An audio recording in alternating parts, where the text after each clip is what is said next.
Buenas noches tengan todos ustedes. Bienvenidos a la presentación de los volúmenes 7, 8, 9 y 10 de la Biblioteca de Arbitraje del Estudio Mario Castillo Freire.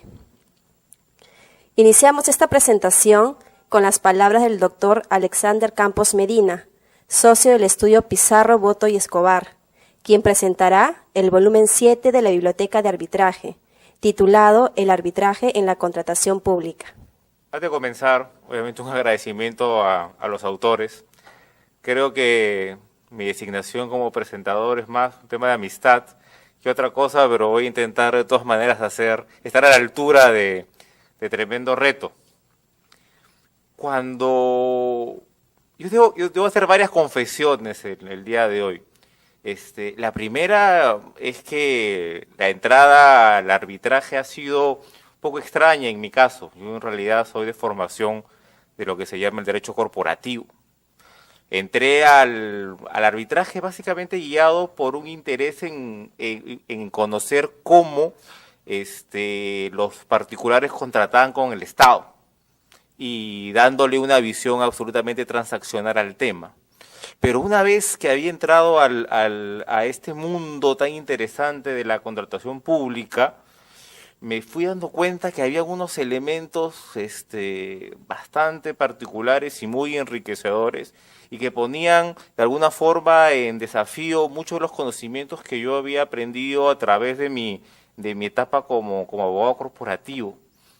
Cuando el siguiente paso de la contratación pública fue el arbitraje, cuando hizo popular el arbitraje en la contratación pública, esa experiencia se terminó redondeando con un descubrimiento de toda una serie de temas y matices que tienen que ver mucho con el arbitraje y que no se darían, por ejemplo, si este tipo de controversias se discutieran en el Poder Judicial. El arbitraje, como todos lo sabemos, entre muchas de sus particularidades, tiene un beneficio pues bastante marcado, que es la posibilidad de tener una inmediación con quien te está juzgando, con el tercero independiente que te va a juzgar. Y eso abre la posibilidad a una serie de experiencias que no se darían en el Poder Judicial. Entonces uno comienza a descubrir que hay una serie de figuras, de instituciones, muchas de ellas que uno las revisó así nomás muy rápidamente, tal vez al final del curso de Fuente de las Obligaciones, había pues un capítulo por ahí perdido en el Código Civil que se llamaba el enriquecimiento sin causa, ¿no? Esas cosas que ya el profesor el último día, el último curso, ya un poco para terminar de completar el sílabus, comienza a explicar, ¿no? Y la verdad yo recuerdo perfectamente esa clase, la impresión que yo tuve es que yo eso en mi vida profesional nunca lo iba a ver. Entonces dije, pucha, el requisito sin causa, ¿eso cuándo lo veré en mi vida profesional? Sin embargo, el arbitraje nos termina devolviendo ese tipo de cosas, nos termina devolviendo ese tipo de experiencias, ese tipo de desafíos intelectuales y profesionales, de tener que discutir las verdaderas categorías jurídicas que uno aprende en la universidad. Uno lleva, por ejemplo, en el arbitraje, discusiones sobre responsabilidad civil que a unos extremos que no llevaría pues en ningún escenario judicial. Hago toda esta explicación, ¿por qué? Porque finalmente este libro, el libro de Mario y Rita, reflejan una discusión muy actual en unos temas que todos conocemos porque son del día a día del proceso arbitral, de la arbitraje de contratación pública, pero que no se daría en otros escenarios, como el que ya he mencionado, el requisito sin causa, el tema de la caducidad que ahora ha generado también, al cual pues Mario y Rita le dedican un capítulo entero, que no es otra cosa que el reflejo de la actualidad de los temas que están discutiendo el día de hoy. El tema del requisito sin causa, que ya lo hemos dicho, y por muy gentileza de la Contraloría General de la República, tenemos pues también que discutir el tema de naturaleza de los adicionales de obra, que no es otra cosa que un reto que fuerza todas nuestras categorías jurídicas y que intenta simplemente en un caso concreto, postular a favor o en contra una serie de argumentos y explicaciones que, como repito, no se darían en el Poder Judicial. En el libro de Mario y Rita, yo veo varias cosas muy interesantes. La primera, la que ya les expliqué hace un momento, que es la primera vez que yo veo que un libro intenta compendiar, resumir aquello y discutir, además con una profusa investigación sobre el estado de la cuestión en todos estos temas, aquellos temas que el día de hoy se están discutiendo. O sea, yo creo que el primer mérito de este libro es precisamente la actualidad. Esos temas que están aquí son efectivamente los temas que se discuten en arbitraje y contratación pública. Que como bien se menciona en el libro, el día de hoy es de alguna manera pues representa un porcentaje muy grande de los procesos arbitrales por la sencilla razón que al ser obligatorio el arbitraje en la contratación pública genera una masa de arbitrajes que genera a su vez una actividad arbitral en la cual creo que estamos de alguna manera envolvidos todos, ¿no? Entonces, el primer tema que yo quería destacar es el tema de la actualidad. Los temas que están acá son de permanente actualidad y el día de hoy se discuten. Podemos tener posiciones a favor y en contra. De hecho, ¿no es cierto? En el libro están muy bien caracterizadas ambas posiciones sobre muchos de los temas, pero que se están discutiendo. Es más, hace algún tiempo, en algunos seminarios discutíamos con otros colegas sobre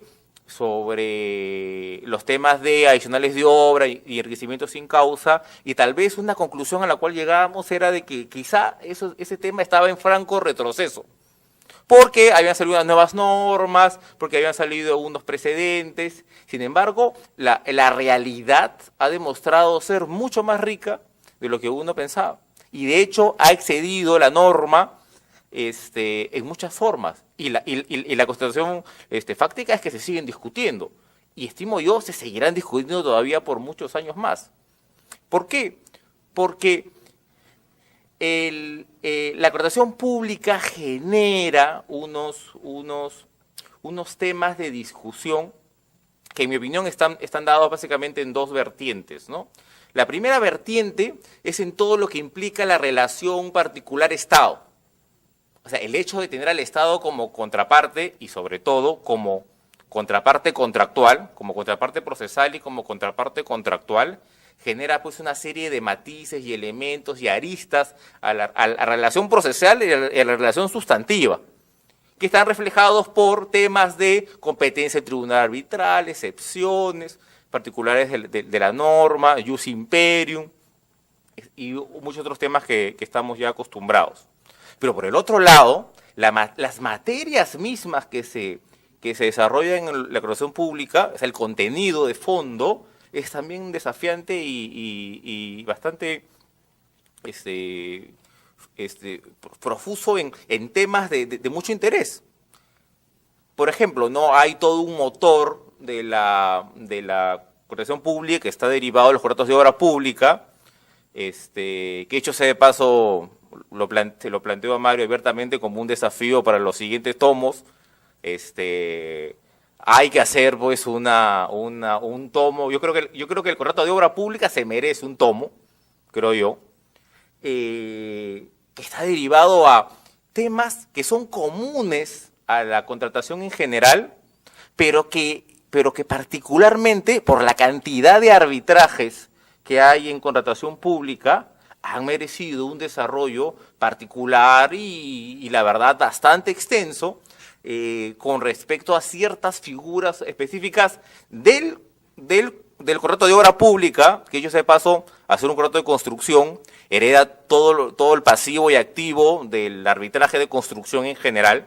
O sea, como ustedes saben, el arbitraje en construcción es de hecho toda una rama muy interesante que en el Perú particularmente se refleja cuando al contratarse a una obra pública el contrato es afectado por una serie de vicisitudes contractuales de ejecución que están vinculados tanto al tema de que el Estado es la contraparte y su posibilidad o no de tomar decisiones en un momento determinado, o también por el tema mismo constructivo, que ya en sí mismo es todo un mundo. Así, en el libro se hace una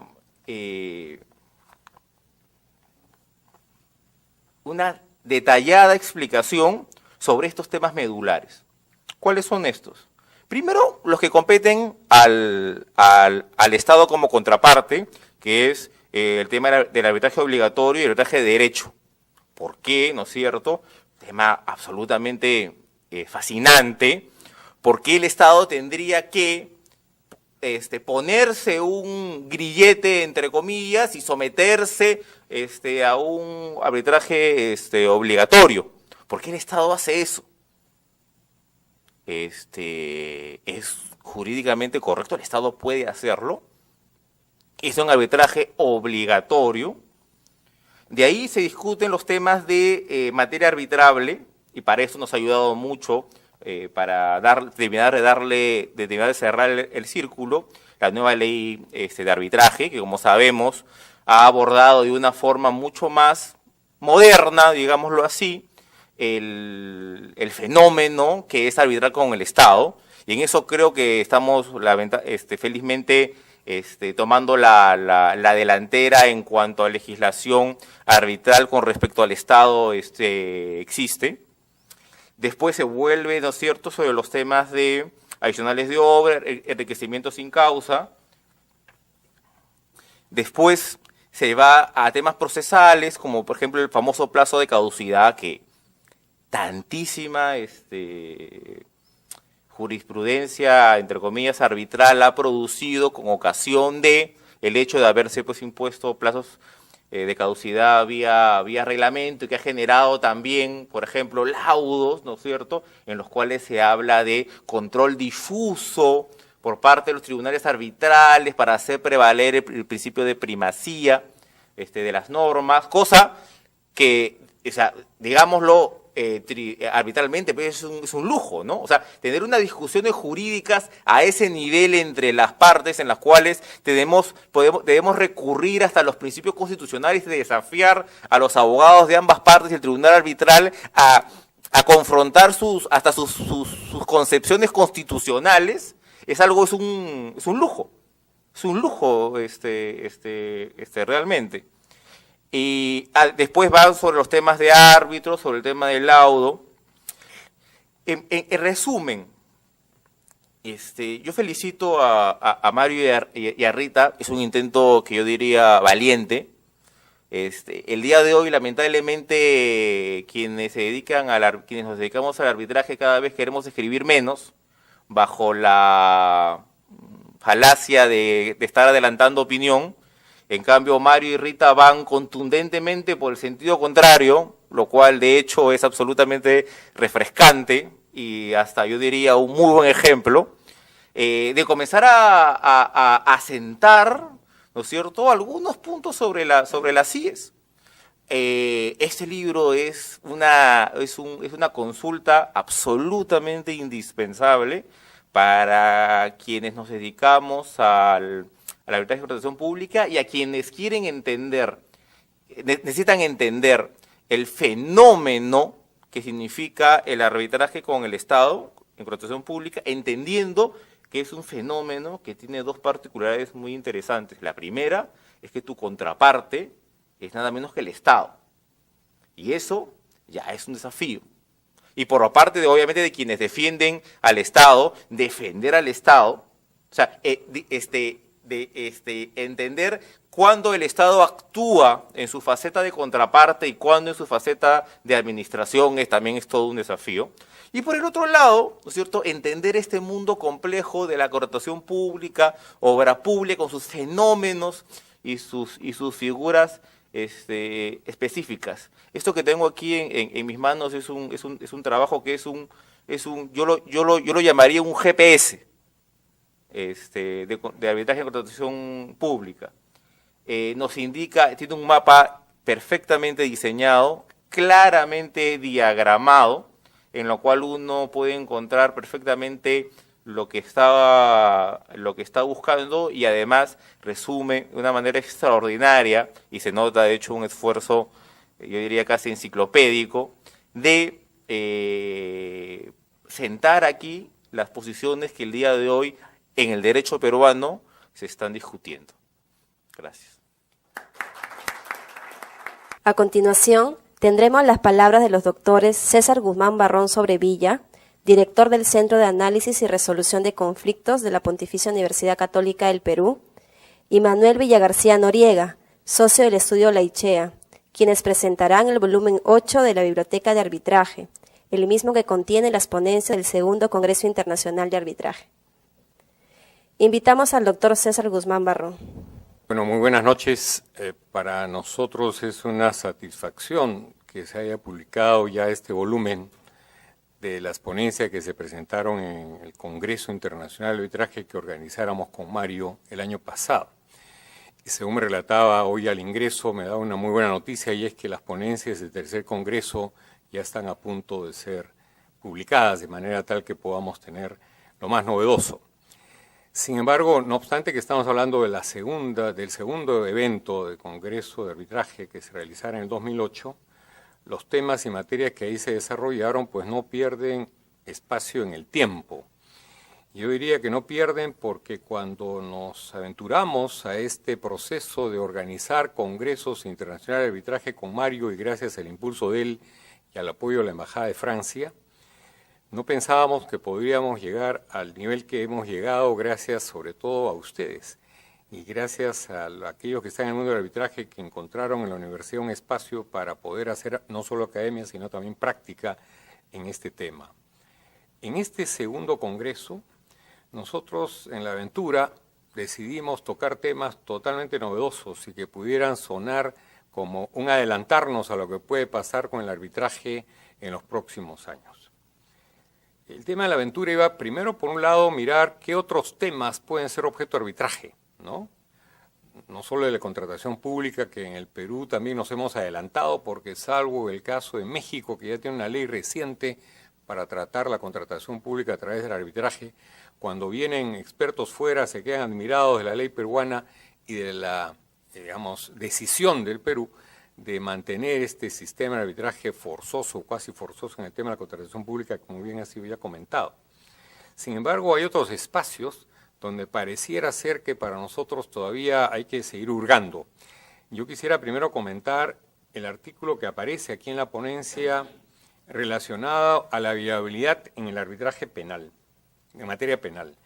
Probablemente la doctora Rosa María Ventas, que es profesora de la Universidad Rey Juan Carlos III en Madrid, nos está tocando un tema que a nosotros nos pareciera todavía impropio para nosotros. Sin embargo, todos sabemos en primer lugar que es posible arbitrar aquello que del arbitraje esté relacionado, por ejemplo, a la definición del monto que tendría que ser objeto de indemnización por parte del tercero que se sienta afectado con relación a aquel que cometió el ilícito penal.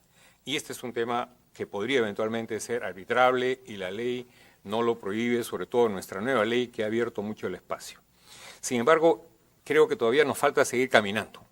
Y si hay otros congresos, que yo espero que así lo hagamos, porque con Mario ya nos reunimos para el de septiembre del próximo año, probablemente hay que seguir hurgando en este primer aspecto que yo quería señalar como un aspecto moderno tratado en esta ponencia que les recomiendo leer. En segundo lugar, a mí me parece también, mirando el futuro de lo que puede ser arbitraje en el Perú, otro espacio que nos parece fundamental. En el centro nosotros en los últimos 10 años tenemos una experiencia muy difícil de andar y muy difícil de caminar y que estamos mediando, estamos conciliando pero no arbitrando. Y me refiero a aquello que hoy día en el Perú probablemente sea uno de los temas más serios y más complicados y para algunos abogados recién iniciados en el tema, pues de difícil acceso. Y me refiero a los conflictos socioambientales. En el Perú cada día, o cada mes, perdón, y hoy día cada día, ¿no es cierto?, la Defensoría del Pueblo nos sorprende con la relación de conflictos socioambientales que vivimos. Y los que se vienen, porque se vienen nuevos conflictos y es muy probable que estén más cerca de lo que ustedes se imaginan y con más dureza y con más crudeza de lo que nos podamos imaginar. Estos conflictos socioambientales no tienen un espacio de solución. el Perú todavía no ha aprendido las lecciones aprendidas de lo que significa este tema que hoy día lo vamos a tener muy pronto. Por adelantarles algunos temas, por ejemplo, es muy probable que tengamos un conflicto muy serio en la selva dentro de muy poco a raíz de la nueva iniciativa del gobierno en el convenio con el Brasil para lo referido a este proyecto de hidroeléctrico en Inambari, que va a significar pues tomar más de 40 hectáreas y por primera vez el Perú va a desarrollar una actividad muy difícil y donde probablemente va a haber conflictos muy serios. El proyecto Tía María, que tiene un alcance muy importante para el sur del Perú, también es muy probable que tenga un conflicto muy serio a raíz de las consultas populares que se están haciendo y que están conduciendo a este problema. El conflicto en el norte que tenemos todavía no solucionado en Majás, donde todos ustedes ven que en los diarios es noticia hasta de primera plana. Y en esto podríamos hablar en cualquier tema extractivo. La industria extractiva en el Perú hoy día se enfrenta permanentemente a conflictos. ¿Qué hacemos los abogados frente a ello? Mi impresión es que no hacemos casi nada. Y no estamos reaccionando frente a una situación que para el Perú es un tema muy serio. Y creo que la universidad sí ha reaccionado, lamentablemente poco se conoce de ello. Y por eso nos aventuramos, cuando conversábamos con Mario en la preparación de este segundo congreso, a invitar a un profesor español, el doctor Francisco Javier Junceda, para que tratara sobre el tema del arbitraje y el derecho al medio ambiente. Él nos explicó en qué consiste el arbitraje en el derecho, en el campo como lo maneja España. Sin embargo, nosotros notamos que ahí había una solución, y ustedes lo van a leer en el texto, por la vía administrativa. Es decir, que el Estado asumía un papel de árbitro. Y entonces, frente a un conflicto ambiental, en el caso del Perú, socioambiental, la solución iba por el camino administrativo. Sin embargo, nosotros creemos, y un poco viene a la experiencia de lo que Alex ha señalado del libro anterior, es hasta dónde el Estado debe ser el que ejerza una función de solucionador de este tipo de conflictos socioambientales y hasta dónde no debería haber una organización independiente autónoma que lo pudiera desarrollar. No es el tema de la exposición de hoy, pero está a flor de piel de nosotros. Durante 6 años conducimos la Defensoría para el proyecto de gas de Camisea y fuimos mediadores de los conflictos socioambientales entre las comunidades nativas, campesinas y gremios de pescadores con las empresas del sector. Y nos topamos con abogados nuestros de la Universidad Católica, por eso les digo nuestros, y de otras universidades que lamentablemente no están en absoluto preparados para enfrentar y confrontar este tipo de problemas. Entonces ahí creo que hay un deber de docencia de parte de la universidad, cursos que nos enseñan un poco esto, que no es un curso de derecho ambiental, es diferente el derecho ambiental a la solución de conflictos socioambientales, y el arbitraje es un camino. No sé si ustedes saben que hace 5 años en la Ley General de Ambiente se ha incluido el arbitraje ambiental como forma de solución. Hoy el Ministerio del Ambiente tiene un proyecto de reglamento sobre arbitraje. Es decir, pasaron 5 años y lo que tenemos es un proyecto. Un borrador, que todavía no es proyecto, lo conocemos por las relaciones que tenemos con el Ministerio, y todavía no existe un tribunal. ¿Qué cosa quieren las comunidades? ¿Qué quieren las empresas? Que un tercero independiente, con conocimiento y experiencia en los temas, así como en el campo de la contratación pública, pueda solucionar de manera definitiva los conflictos socioambientales. Los conflictos socioambientales están generando un costo de inversión muy alto para las empresas y un costo muy alto para aquellos que quieren venir a invertir en el Perú y dudan sobre la posibilidad de hacerlo cuando no haya esta seguridad jurídica que puede ofrecer el arbitraje. Por tanto, yo creo que de este segundo congreso quedó una tarea pendiente. Y esa tarea pendiente no ha sido recogida suficientemente. Y a veces los congresos los dejamos allí. Y qué bueno que esté el libro, porque el libro debería ser enviado al ministro del Ambiente. Y el libro debería ser con las notas referidas particularmente a este tema del arbitraje ambiental para que de una vez por todas empiece a funcionar un sistema de esta naturaleza en el Perú. La ley de arbitraje, que es tan moderna, sin embargo, no nos arregla el tema de solucionar los conflictos socioambientales a través del arbitraje. ¿Esto qué significaría? Tener árbitros especializados, tener un procedimiento, que sepa la empresa dónde puede acudir para que se solucione el tema en 3 meses y no en 5 años o 4 años, como hay muchos de los casos que yo podría relatarles. Por tanto, lo que quería comentar era la novedad del libro en cuanto a este segundo tema, que es el arbitraje ambiental. Otro tema que me parece que también valía la pena releerlo es la exposición que hizo Laura Vázquez Serrano, profesora de Derecho Civil de la Universidad de Granada de España, sobre arbitraje consumo. En este último año, fundamentalmente nuestro, hasta hoy, decano del Colegio de Abogados de Lima, Walter Gutiérrez, le dio mucha importancia al tema de la ley de consumo y que hay que modificar la ley sobre consumo, el temas de Indecopi, etc. Yo le hubiera sugerido que leyera este artículo, porque este artículo nos sitúa cómo es que debe solucionarse los problemas cuando tengamos un problema de defensa del consumidor a través del arbitraje, privatizando la solución. Porque el arbitraje hoy día, los temas de consumo hoy día supone ir a Indecopi. El consumidor tiene que seguir un camino muy largo y tortuoso, tiene que pagar para presentar una solicitud y al final no quiere decir que esté mal hecho, no quiere decir que esté andando mal, pero es una opción. 9 años estuve en Indecopi como miembro de la Comisión de Libre Competencia y nosotros proponíamos desde allí con Alfredo, con otra gente más, qué posibilidades había de realmente montar un sistema de arbitraje para solucionar el conflicto de esa naturaleza. Y en este artículo nos plantean precisamente que la fórmula es el arbitraje. Ustedes dirán, pero ¿cómo puede ser un arbitraje de consumo cuando estamos hablando pues, de 5.000 soles, $10.000, $20.000, si los arbitrajes en el Perú son de altos volúmenes? Pues un arbitraje de consumo supone soluciones muy rápidas, muy expeditivas a través de un tercero que conociéndolas puede solucionarlas. No sé si ustedes saben, pero nuestro centro durante un año manejó una oficina de defensa del consumidor por un convenio con Indecopi. Y durante un año tuvimos conciliadores especializados para solucionar conflictos. En lugar de conciliadores, llamémoslos árbitros y tendríamos un camino muy especial para que el derecho de defensa del consumidor en el Perú sea una realidad y no sea una teoría. Releamos este libro en este artículo en particular que quería comentarlo porque me parece que a veces empezamos a crear leyes en el Perú y esta tendencia, ¿no? a legislar sobre todo cuando simplemente hay que aplicar la ley de arbitraje al tema de consumo y privaticemos el sistema. Otro tema que me parecía importante comentar, y espero no demorar mucho, Mario, lo que pasa es que hay temas muy entusiasmantes, no sé si para ustedes, ¿no? Espero que sí, en este libro, es el referido a lo que escribió Huáscar Ezcurra y expuso Huáscar Ezcurra, y está también aquí, que es sobre privaticemos la insolvencia. Aquí hay más de un abogado seguramente especializado en derecho concursal. La propuesta de Huáscar, que sigue siendo vigente, es privatizar la insolvencia. Vale decir que el sistema de solución de conflictos cuando se presenta el caso de una empresa en situación de quiebra y que acude a un proceso concursal, vaya al arbitraje privado, para que ahí se solucione. Nosotros, modestamente, elaboramos un reglamento de arbitraje para temas de insolvencia.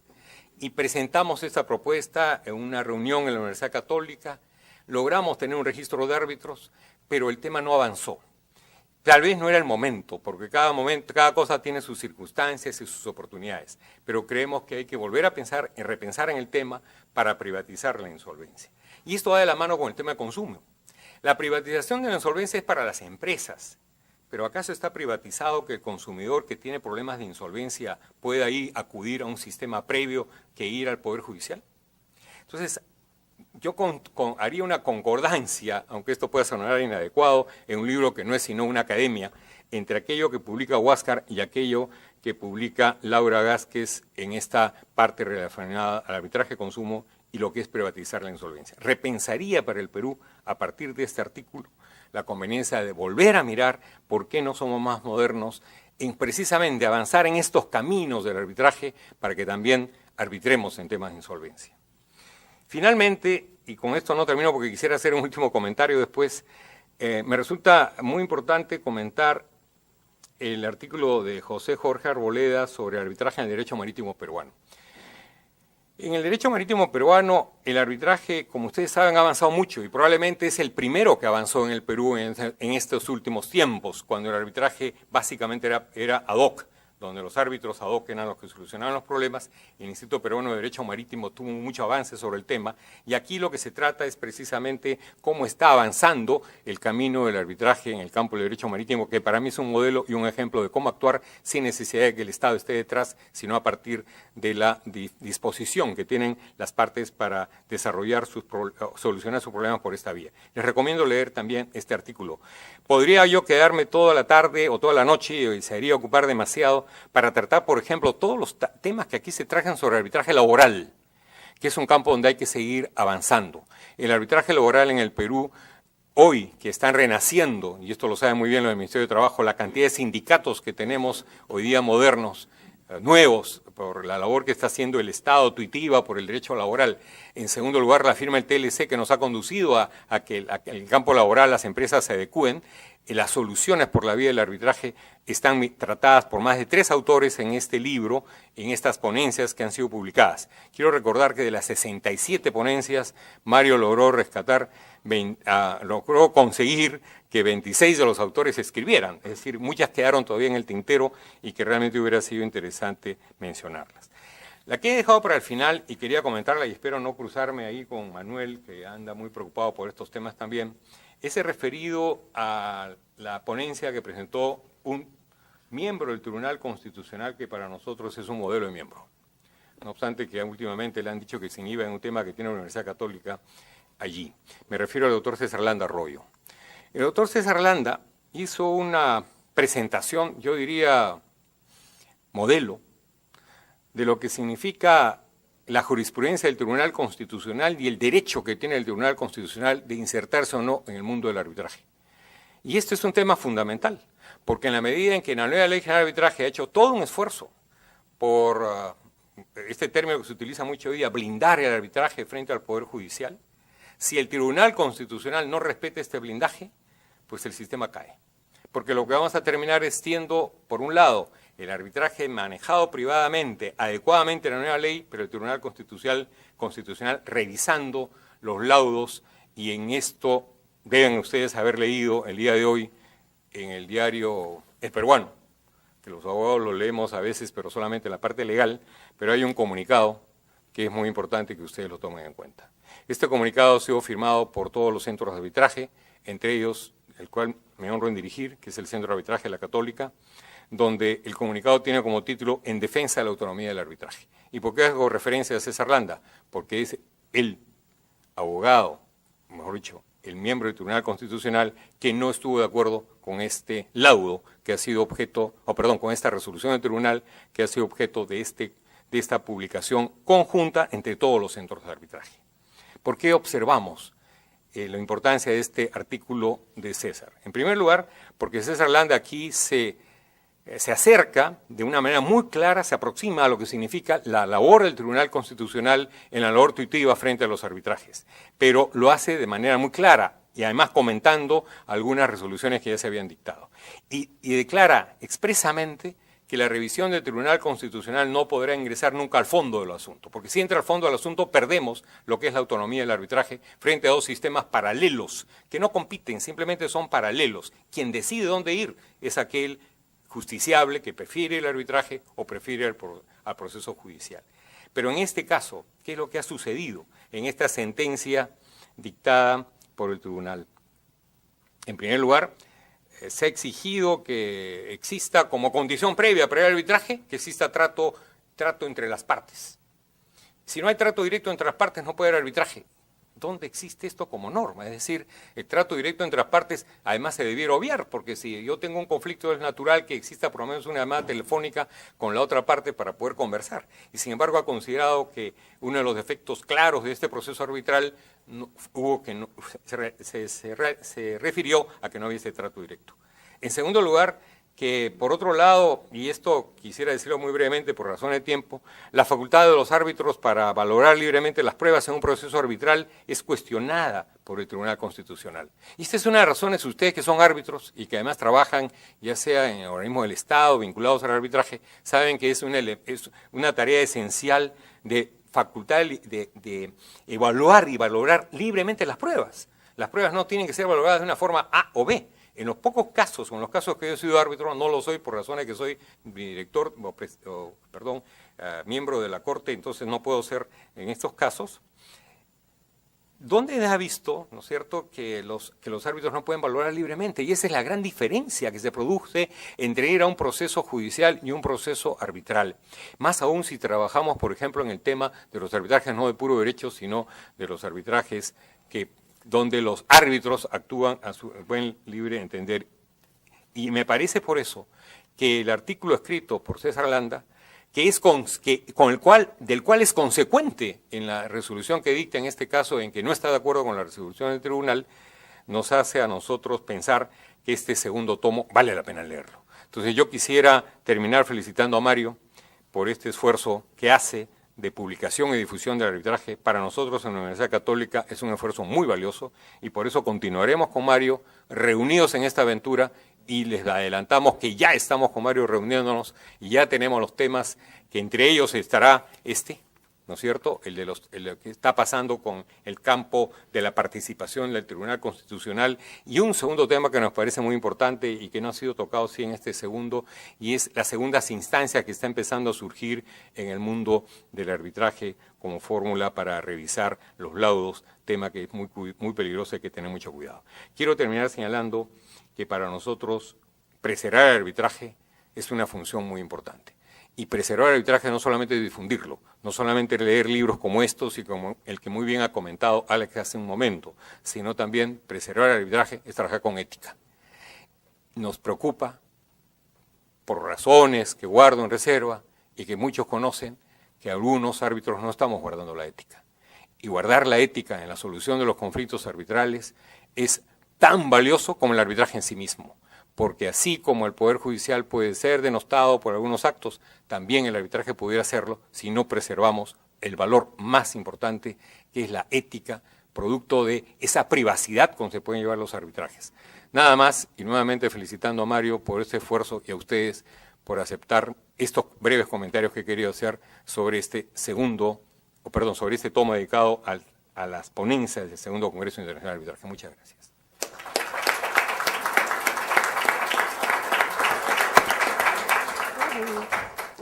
Invitamos a hacer uso de la palabra al doctor Manuel Villagarcía.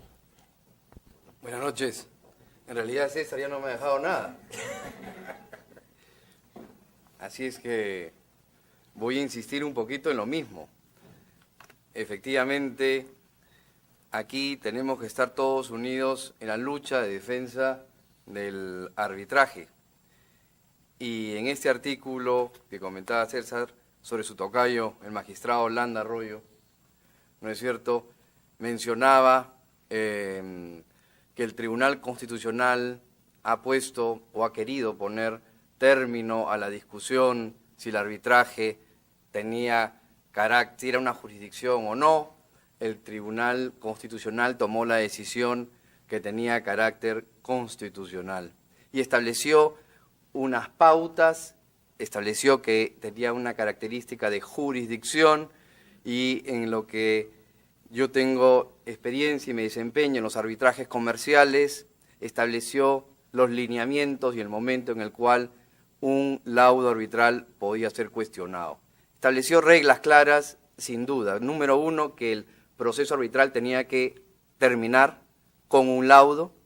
Luego, innecesariamente, teníamos que agotar la vía previa, vía el recurso de anulación, y quizá después, en todo caso, interponer el proceso de amparo correspondiente. Y eso a raíz, como ya también lo mencionó César, del expediente 6167-2005 de habeas corpus de Fernando Canto Arias. Muy bien. Después de eso, ¿qué pasó?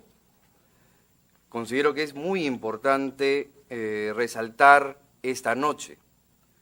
Después de eso, el Tribunal Constitucional publicó el 11 de abril y el 23 de mayo, ambos del 2008, dos sentencias del Tribunal Constitucional, dos procesos de amparo, uno de Corporación Meyer y Persolar, otro de Proime y uno adicional de AgroWest contra Continental Fruit. En el caso de Continental Fruit y Proime, en ambos casos se había expedido el laudo arbitral y se había acudido directamente al amparo sin haber pasado por el recurso de anulación. Estas son las características que tiene el caso, materia de comentario por César y en el aviso, que es el caso de Codiza. En ambos casos, entonces, tenemos un laudo arbitral y en ambos casos no se acudió al trámite a agotar la vía previa del recurso de anulación. En ambos casos, el Tribunal Constitucional estableció que se aplicaban, de conformidad con la segunda norma final del Código Procesal Constitucional, las normas del Código a estos casos anteriores a dicha norma. Y además que se aplicaba los precedentes vinculantes obligatorios del 61-67-2005, en ambos casos. Sin embargo, para el caso de Codiza, y además de lo que ya mencionó César, cosa curiosa, la posición en mayoría y el que al final hizo la sentencia, y que comenta el caso de Proime, expresamente señala que no se aplica cuando tiene idénticas características. Se inició antes del Código de la vigencia del Código Procesal Constitucional. En estos dos casos anteriores sí se aplicó las normas, y en este último caso, recientemente, como todos conocemos, publicada el 31 de octubre del 2009, los magistrados en mayoría, por cuanto el magistrado Landa establece y vota en minoría, y al final es el voto en discordia. Entonces, aquí tenemos un tema que para nosotros nos parece gravísimo, ¿no es cierto?, que el Tribunal Constitucional por primera vez haya anulado un laudo arbitral sin haber hecho cumplir las propias normas del Tribunal Constitucional. Es decir, señores, agoten primero la vía previa, tramiten el recurso de anulación y en todo caso luego interpongan el proceso de amparo correspondiente.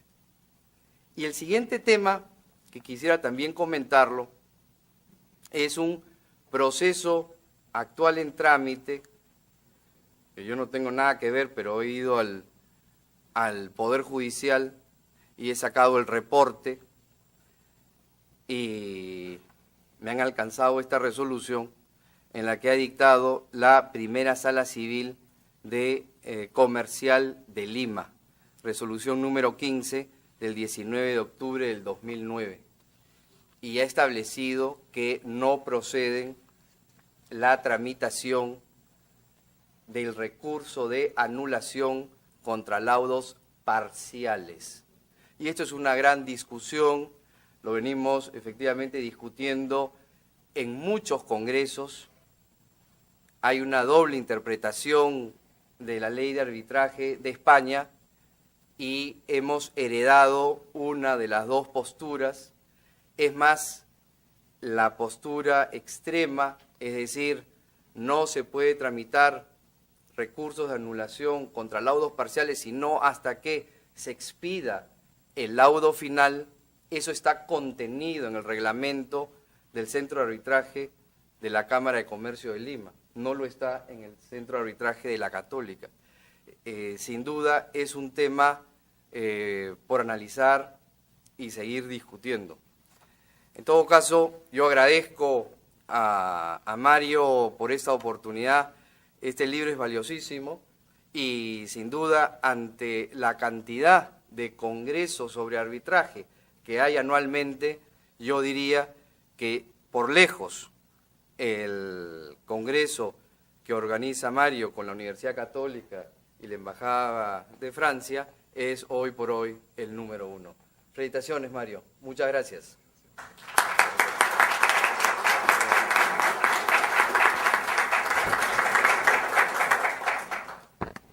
Finalmente, el doctor Mario Castillo Freire se encargará de la presentación de los volúmenes 9 y 10 de la Biblioteca de Arbitraje, cuyo título es Derecho Internacional Económico y de las Inversiones Internacionales.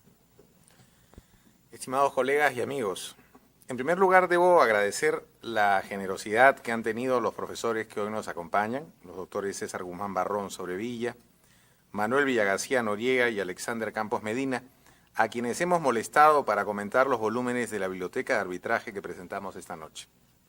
Quiero también agradecerles sobremanera las generosas palabras que han tenido con respecto a estas obras. Debo señalar también que para mi estudio y para todos quienes trabajamos en él, resulta muy satisfactorio el culminar este año con la publicación de los 10 primeros volúmenes de nuestra biblioteca de arbitraje. Como se recuerda, el primer volumen de la biblioteca fue escrito por Ricardo Vázquez Kunze, quien les habla, y llevó por título Arbitraje, el juicio privado, la verdadera reforma de la justicia, y fue presentado precisamente aquí hace exactamente 3 años, en diciembre del 2006. Luego, en febrero del 2007, apareció el volumen 2, titulado Arbitraje y debido proceso, obra colectiva escrita por todos quienes en ese momento integrábamos nuestro estudio. A fines del 2007 aparecieron los volúmenes 3 y 4, titulados El arbitraje en las distintas áreas del derecho, obra colectiva escrita por 25 profesores españoles, en la que se mostraba un panorama muy diverso sobre todos los campos en que el arbitraje ha ido ganando terreno en las diferentes áreas de nuestra profesión. En el año 2008 aparecieron los volúmenes 5 y 6, los mismos que recopilan las ponencias del primer Congreso Internacional de Arbitraje que organizó el Centro de Análisis y Resolución de Conflictos de la Pontificia Universidad Católica del Perú, conjuntamente con la Embajada de Francia y nuestro estudio. Ahora estamos presentando el volumen 7, El arbitraje en la contratación pública, escrito por Rita Sabroso Minaye, quien les habla, además de 2 obras colectivas, el volumen 8, que recopila las ponencias del segundo Congreso Internacional de Arbitraje, y los volúmenes 9 y 10, Derecho Internacional Económico y de las Inversiones Internacionales.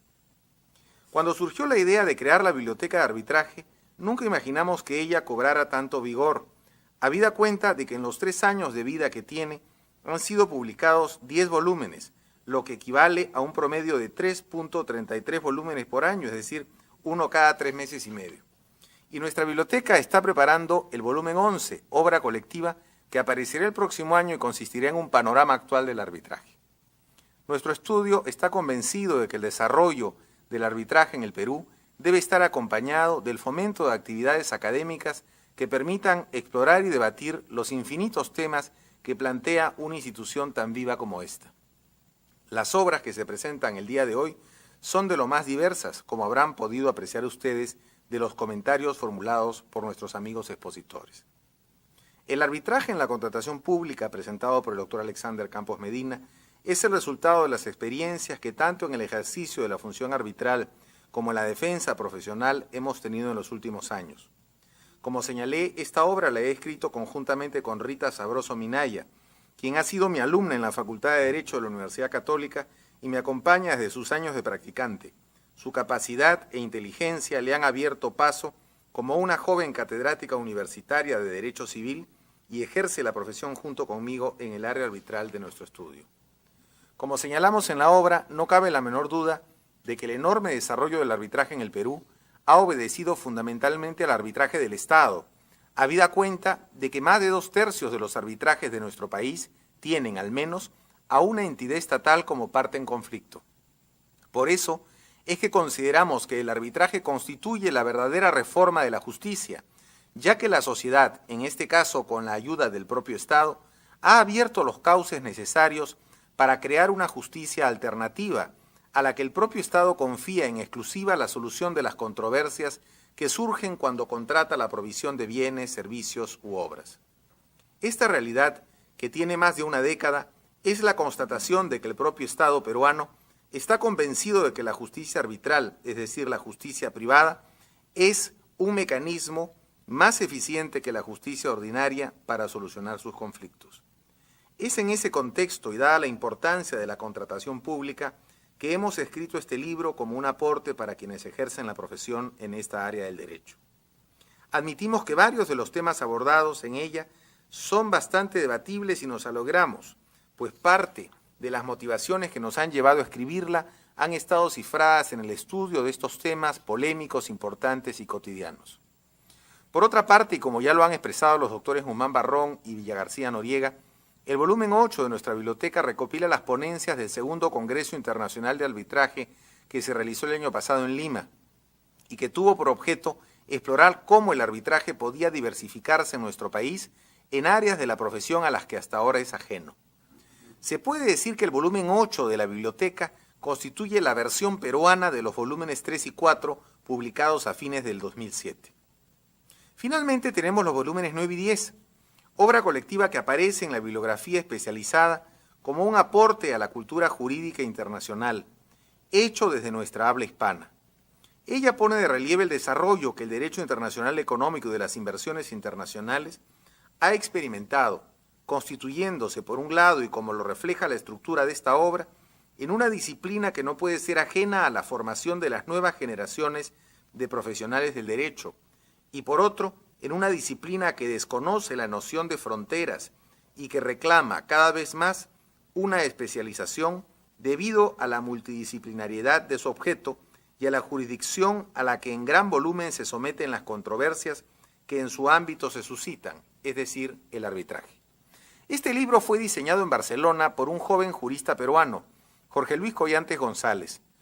Formado en las más distinguidas universidades de España, donde he constatado en persona el aprecio que conserva de sus antiguos profesores y otros académicos, Collantes González mantiene una estrecha relación con el medio universitario, lo que resulta poco frecuente en abogados dedicados en exclusiva al ejercicio de la profesión.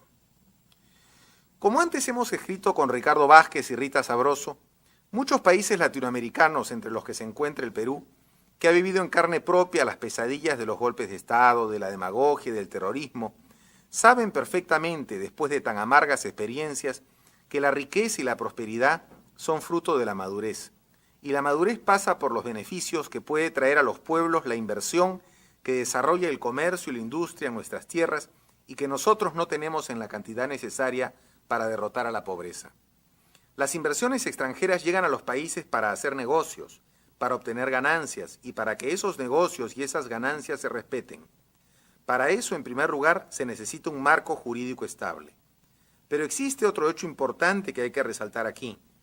Además de la estabilidad política y jurídica, de un régimen sostenido por instituciones democráticas, las inversiones requieren de una justicia expedita y eficiente en caso de problemas jurídicos que nunca faltan.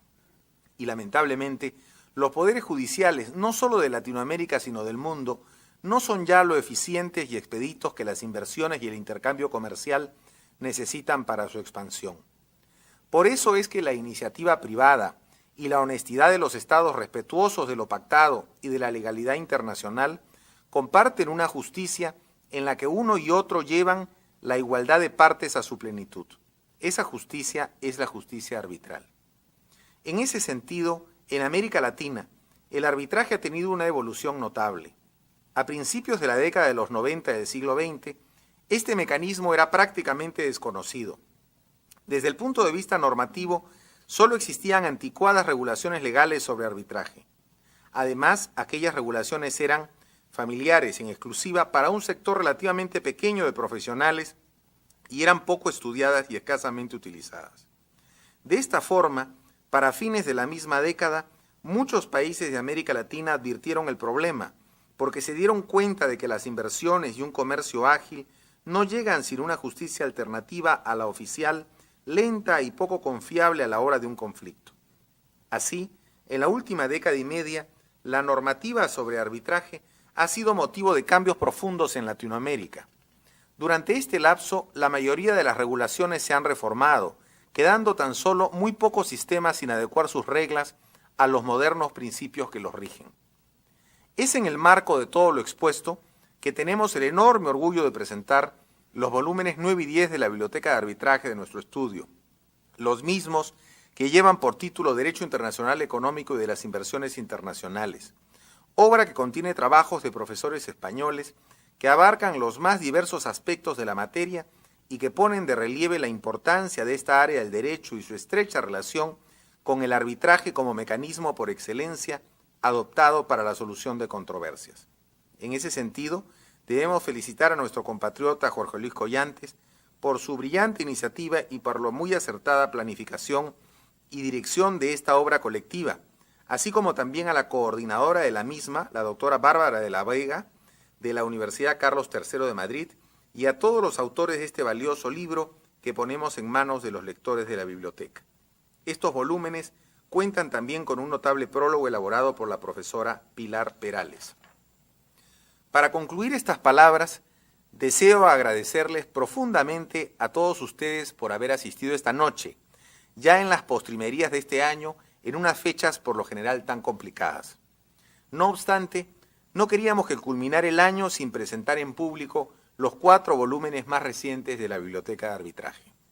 Finalmente, quiero agradecer la valiosa colaboración que siempre me brindan todos los miembros de mi estudio en este esfuerzo institucional en el que prometemos continuar el próximo año. Muchísimas gracias.